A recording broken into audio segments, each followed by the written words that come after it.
Hello, this is the second game of the Kisei title match played in 1983 between the two legendary players of Japan, Cho Chikun, taking black in this game, and Fujisawa Hideyuki, also known as Shuko, playing white. And white won by resignation this time because he was like 10 points ahead on the board towards the end. And the highlight of this game is actually the sacrifice white did in the center, where he gave up those 9 stones in order to build the bottom side and also secure the top area. So let's have a look.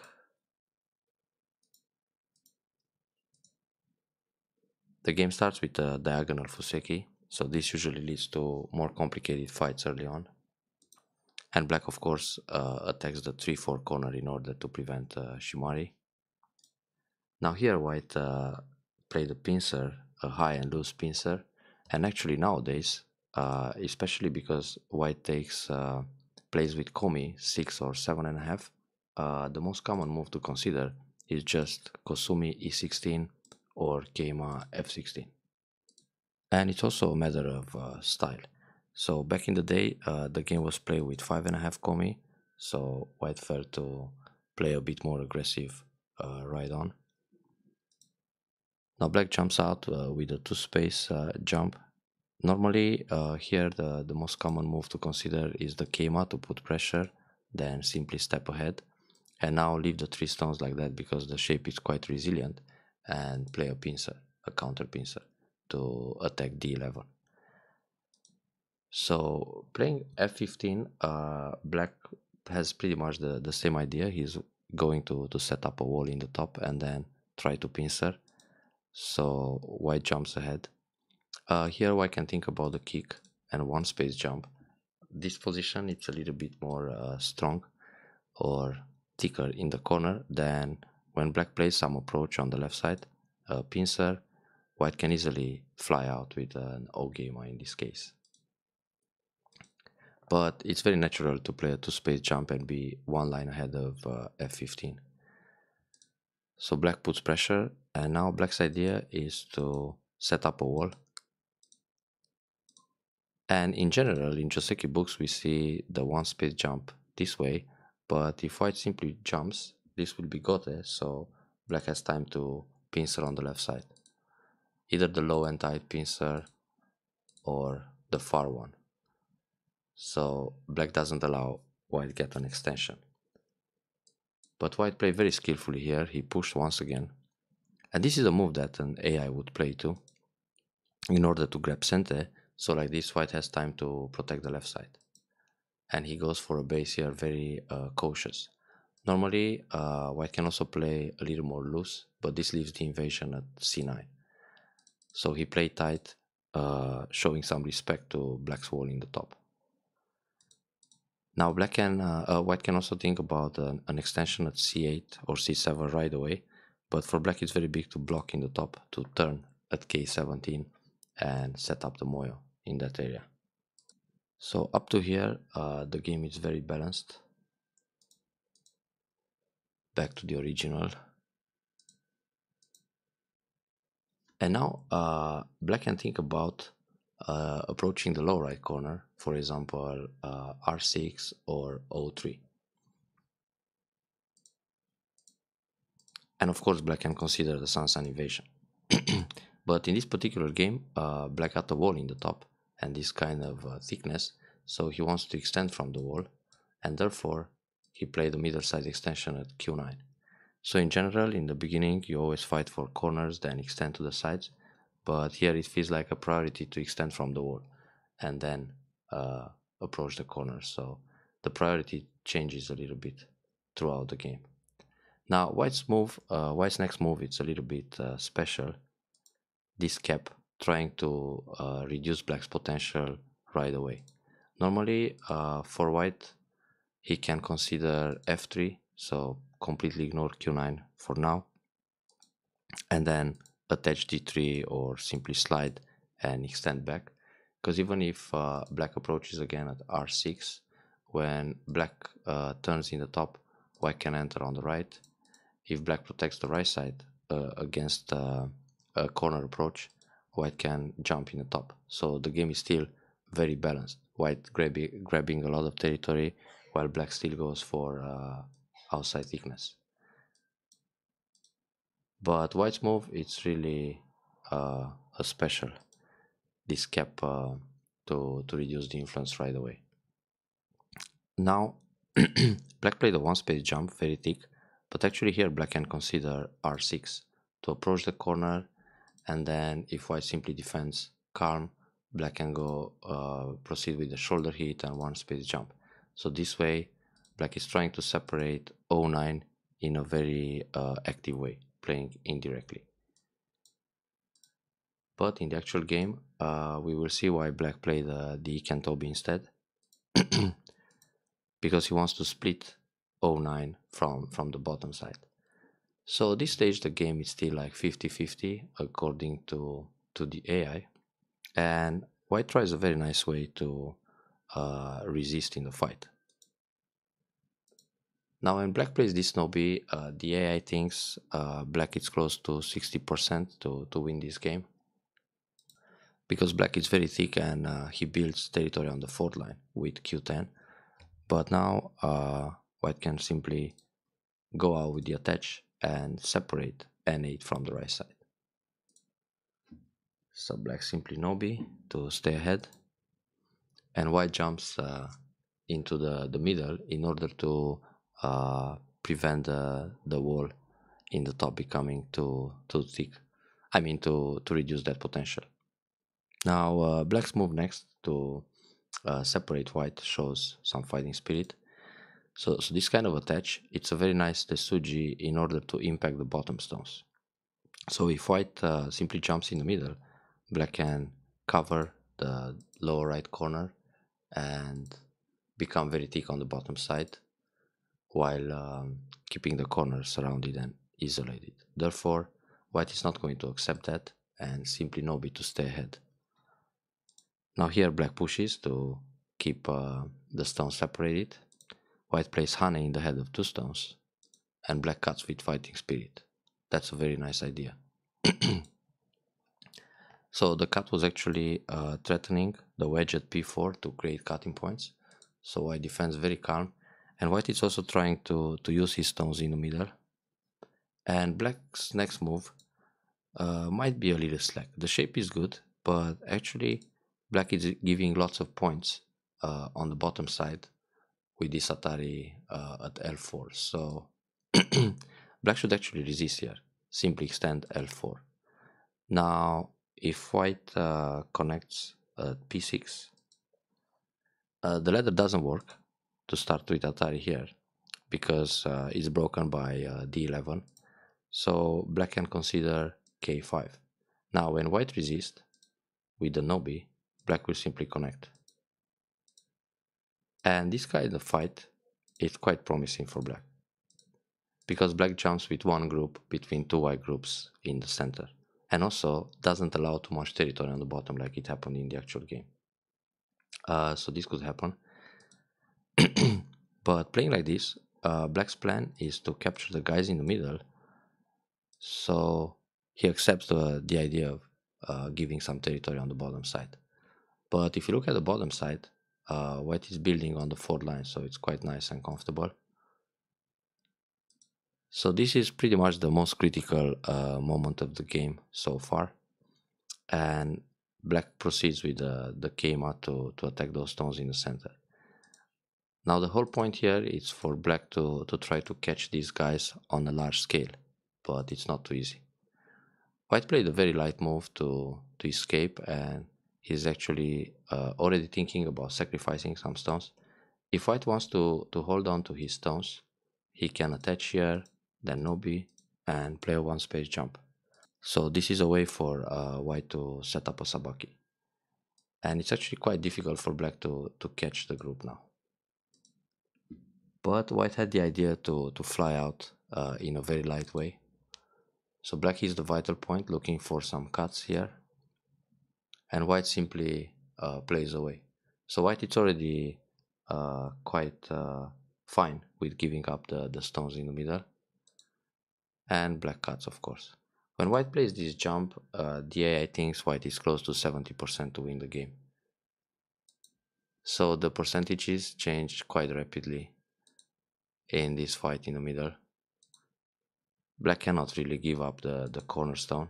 So if black simply goes down or plays a Hane to remove the RG, the corner becomes quite large for white. So oops. So black resists in the corner, gets ahead, white still covers, and black makes life. Now white can use the RG in the center to reinforce a little bit the top stones. This is a good defense, so when black connects here, he's actually preparing the cut at O10, so it's very difficult for white to rescue those stones next. But white still found a way to sacrifice in a very effective manner. So like this, white creates a semidori where black has to play a few moves inside to remove the dead stones. And finally, this fight in the top comes to an end, so black captures all the stones in the middle, but it was quite an effort to capture them, and white also got some nice territory in the top throughout the process, and now he can attack the top right corner, either playing R18 or S14. So in the actual game, black jumps in the corner to remove those points, and white jumps in the corner, and black is forced to go out and look for a connection or a base. White can also attack from S14, then black defends the corner, push, block, try to reduce the eye space, and then black hits the vital point to make a small life in the corner. But taking the points in the corner at R18, it's slightly better. A few percentage, but every point matter in a Go game, so. And now white is going for the largest open point on the board. So attack from F3 is better than attacking from C6, for example, because this way black will defend and expand the bottom area. So the idea of playing F3 is to increase the bottom side and push black into the narrow space. So if black simply defends C6, it's very comfortable for white to push D2 and then extend back to H4 or jump out. And then black needs to block again the corner. Otherwise, if black ignores C2, let's say black plays somewhere else, like a one space jump here, white is very happy to push in the corner and then hit the key point of B4 to remove the base. If black simply connects, white will link under, and now black is on the run. And if black tries to use the Tesuji to sacrifice some stones here, white will just capture everything, because in this case it doesn't work to Hane and fight back for a trade, so this can be a problem. Therefore, black blocks at E2. This is also in the idea of trying to limit white's development on the bottom side, so this way black can enter the bottom. Like if white approaches from the left, black will push under. So white blocks the bottom side, and then black extends at C6. So this exchange is already to prevent white slide at D2. Playing R5, it's a move to remove the Sansan invasion. So for example, if white plays C13, let's say this happens and black takes Sente. Now black can invade R3, then Hane, connect, and simply leave in the corner. So this will damage a lot of the points in the lower right area. But instead of playing R5, white can consider M6, because this Nobi also affects the stones in the center.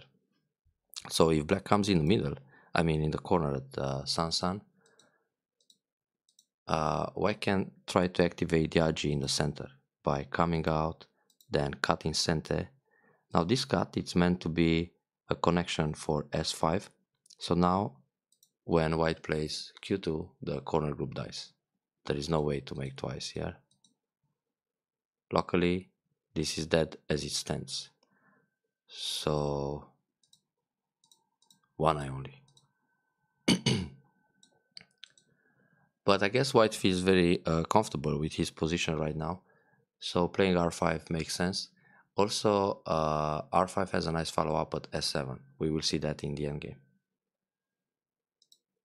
So black invades, he has to. He doesn't have enough territory, so he needs to play a little more active.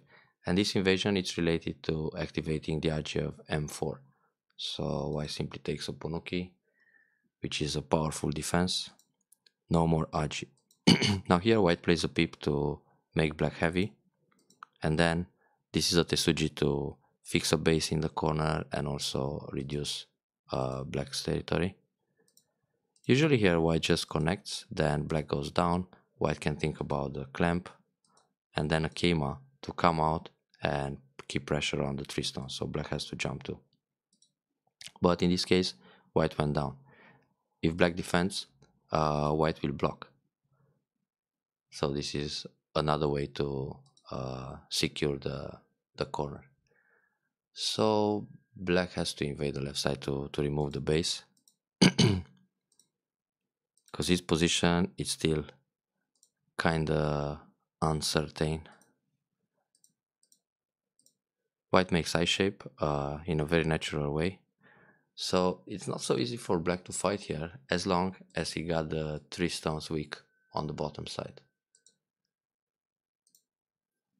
So with this move, black secures the corner and actually he's trying to kill the bottom group, which means white needs to jump at h2 in order to make a second eye, but white can still run in the center. So white protects the middle group first, because if black surrounds the bottom, we have Miai between this move and coming out in the middle. And when white comes out in the center, the bottom group is still in trouble. But with this move, actually black is trying to serve 2 purposes, attack the center, but in the meantime he's looking at the bottom group. So white is very alert and simply makes ice on the bottom. Now black plays a big endgame sequence in the top left corner. This combination prepares the Tesuji at e18 to cut some stones in the top. This is a sequence for white to reinforce the left side in Sente. Normally black simply protects here, so these 2 forcey moves are Sente for white, and then white can come out to attack the 3 stones on the bottom. But black resists here, so white still got some I shape in Sente. Then with this move, white is trying to kill the 3 stones on the bottom or surround the 1 stone in the middle. So this is a splitting attack. And we will see that it worked pretty nice for white in a few moves. So black resists here. White makes a tiger mouth to keep I shape for the left side and also the pressure on the bottom group. Now this move, it's a very smart way to prepare a connection in the middle or a cut. So when white separates here, black can cut and surround the group on the left side. Therefore, white plays very proper and connects his group on the left side, but then black can push and try to connect to the corner. So now white is preparing an attack very carefully. Sacrifice idea.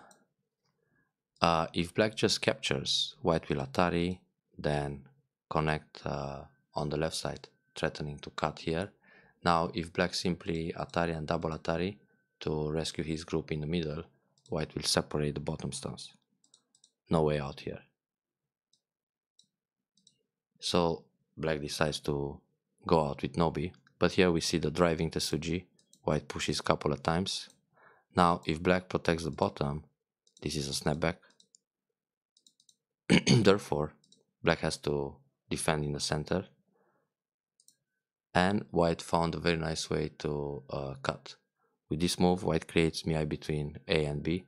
So when black connects here, white cuts everything. When black connects this way, white separates the 4 stones on the bottom.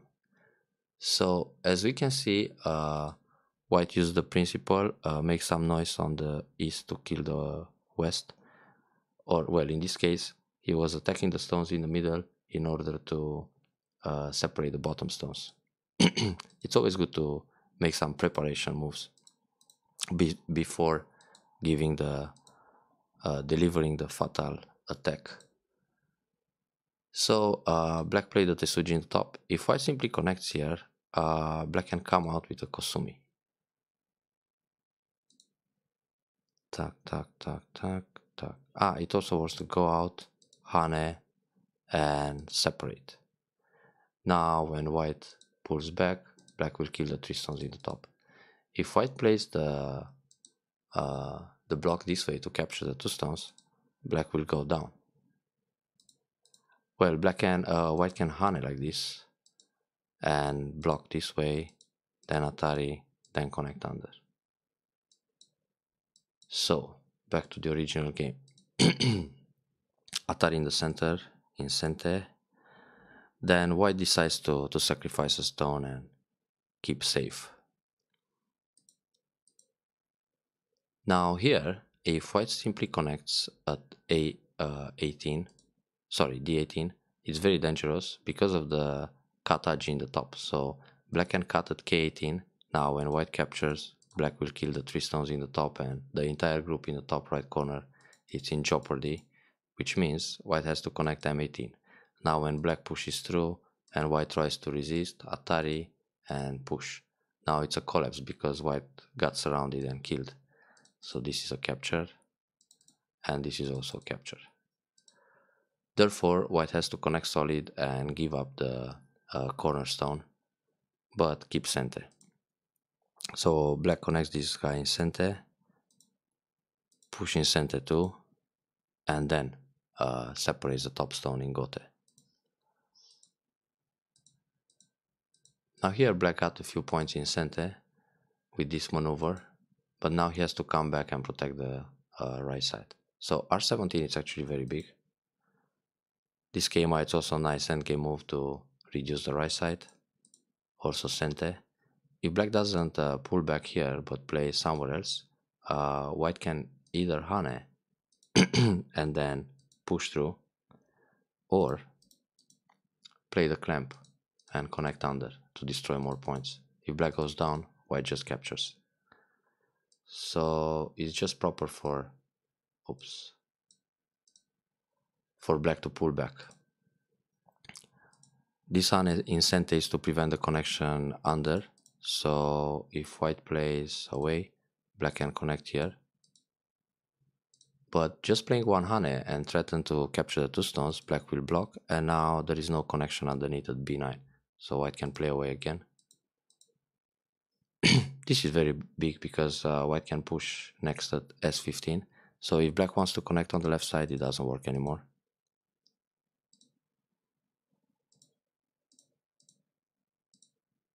And at this stage, well, it's pretty big for black to cut and squeeze like this and then block on the right side, but white it's already like 10 points ahead on the board, so there's not much black can do. Very big to connect at B9 because it prepares the Hane instant at A11, and black jumps. If black just no B here, white will continue with push in Sente and then connect, so all the sequence is Sente. But once black jumps, if white pushes or white plays the attach, this is not necessarily Sente. I mean, black can play away now. And when white cuts, black will resist. There is no way out. So that's why the jump. Because usually when black plays this jump, it's Gote for now, but later in the game, black has the opportunity to block like this and make a few extra points. So white connects in the middle, and then with this move, white prevents the squeeze play at M18. So I mean this, which damages a few more points in Sente. So after white played this move, black just concedes the game. I hope you enjoyed this review and we'll see you next time.